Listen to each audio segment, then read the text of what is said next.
Hey everyone, it's Miss Solomon here, and I'm happy you've arrived to continue with Canto 3, where Dante finally crosses the threshold into hell. This canto is a turning point where abstract fear and faith become embodied experience. Throughout this video, I will highlight this particular canto's contrapasso and imagery, as well as unpack how this opening scene of damnation engages psychological, philosophical, and theological reflection. Canto 3 begins with one of the most famous moments in all of world literature, the inscription over the gates of hell. So turn in your books to page 931 to follow along with me.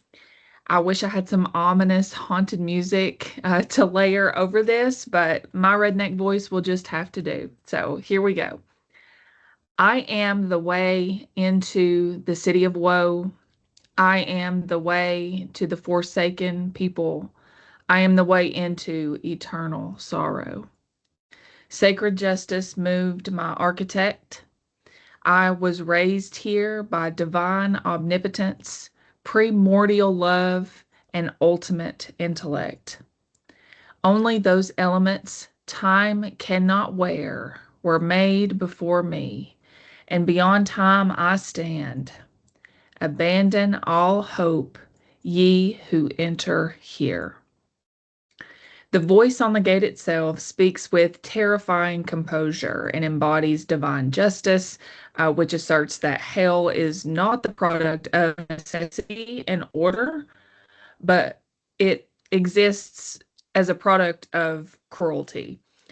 Even in damnation, God's supreme attributes like power, wisdom, and love operate perfectly.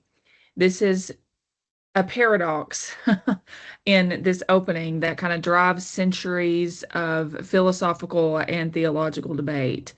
How can love create eternal punishment? We have a lot to unpack here about the gate's voice, so let's get into it. Philosophically, this passage dramatizes scholastic logic. So, punishment is proportional to sin, like the pure contrapasso that we see allegorized in the poem. And this is all according to Dante, to medieval Christianity, but it also reflects Thomas Aquinas's assertion that God's justice is identical to his love through humans' experience at separation. In psychological realm, the inscription functions like the threshold of the unconscious, the moment when the psyche acknowledges its own shadow. So, abandon all hope ye enter here kind of marks the ego's surrender of control before deeper forces of truth. And then lastly, hope as a theological virtue cannot exist in hell because hell is the complete refusal of grace.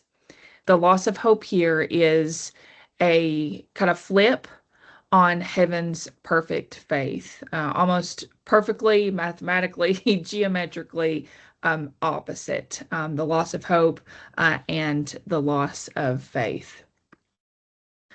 So let's move back to the plot. So immediately inside the gate, Dante the Pilgrim encounters the first souls in his journey. They are not truly in hell, but they're not in heaven either.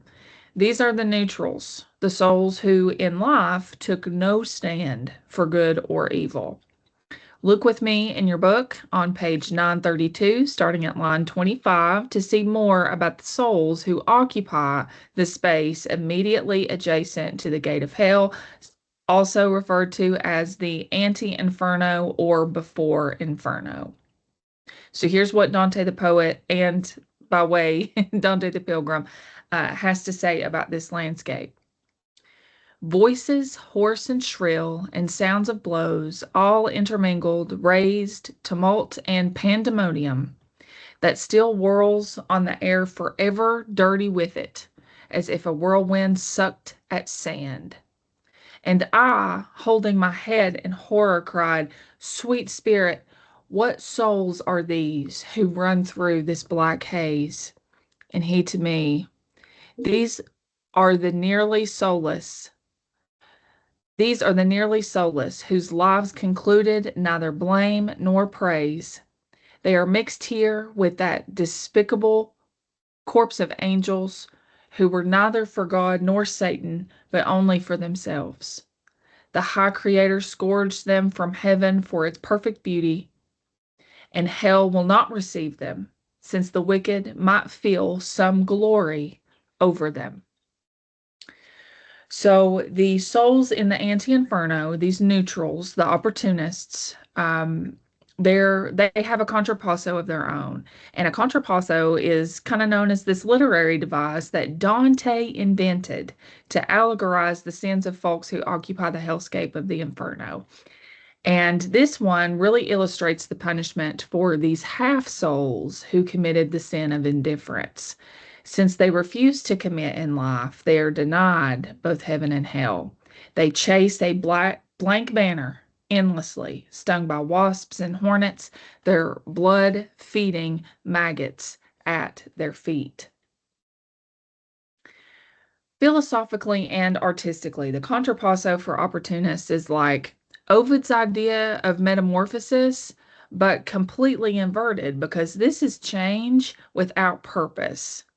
Their motion signifies perpetual moral non motion. Existentially, Dante the poet condemns apathy as worse than error, cowardice as the negation of the like the will's dignity altogether. So apathy is worse than error in this text. The neutrals represent spiritual paralysis, those who repress conflict so completely that they never develop a moral identity. In Carl Jungian terms, they have refused the heroic task of confronting the shadow. And then lastly, Dante's theology here is pretty radical. Even the devils will not accept these souls. They have no story, they have no confession, they have no stance. Their fate shows that divine justice values orientation toward good or evil over moral neutrality. Next in the story, as Dante the Pilgrim and Virgil approach the river Acheron, they see the souls gathering on its banks, naked and trembling, eager to cross into their punishments. The ferryman Charon, a relic of pagan mythology, appears with fiery eyes and denounces Dante the Pilgrim as a living man who does not belong here. When Dante hesitates, Virgil reassures him. Um, this entire passage, this entire journey is willed by heaven. The earth itself trembles, and Dante, bless his heart, faints, symbolically crossing the river into the unconsciousness. So Charon's crossing marks the boundary between potential sin and actual consequence. The trembling earth is the movement from theory to embodiment, the physical and the metaphysical, theory being the metaphysical and embodiment being the physical. Dante must let go of conscious control to enter the realm of the psyche's most rooted truths. In the moment of surrender before transformation, his death on the journey, I think, starts here. The river Akron echoes kind of a baptism, but of course it's perverse because this is hell. Instead of purifying the soul, it seals its damnation. Yet Dante's crossing is paradoxically a faith-filled baptism in knowledge. So it's a really rich section of the Inferno. Before we come to a close, I'd like to review some key images in Canto 3. First is the gate's inscription. Justice and love are indistinguishable divine traits. Next is the neutral's punishment. We've got endless motion with no purpose, and that is going to equal refusal to choose given the eternal instability. Next is the river Acheron is deeply significant. It's the first of Hell's Boundaries, and that kind of echoes some classical myth, but it's reimagining a theological geography for medieval Christianity and Dante's theology in literary form, of course. And then lastly is Karen's fiery eyes. It's a piercing, lasting image for me. Pagan symbol, like the pagan symbolism, is kind of reemployed in this Christian scape. Karen kind of represents this reason without compassion, and law without grace. And that I think is case in point to Karen's eyes. Each image externalizes interior state. So we've got apathy, despair, fear, or recognition. Dante, the poet's genius, lies in translating the abstract into such a visceral landscape. Canto 3 completes the threshold trilogy of the Inferno. So we've got Canto 1, which was kind of this self recognition. You've got Canto 2, that's a calling and sort of a grace motivated calling. And then third is this threshold of justice. We kind of see this awareness of the moral error, then the rational and emotional acceptance of the vocation, and then here in Canto 3, a transformation of moral abstraction into embodied vision. Bless his heart. Dante literally faints at the end of Canto 3, and I can't judge him because I might have done the same, but his faint is not just, it's, of course, it has some sort of a dramatic effect, but it signifies that moral understanding alone cannot bear the full weight of divine justice.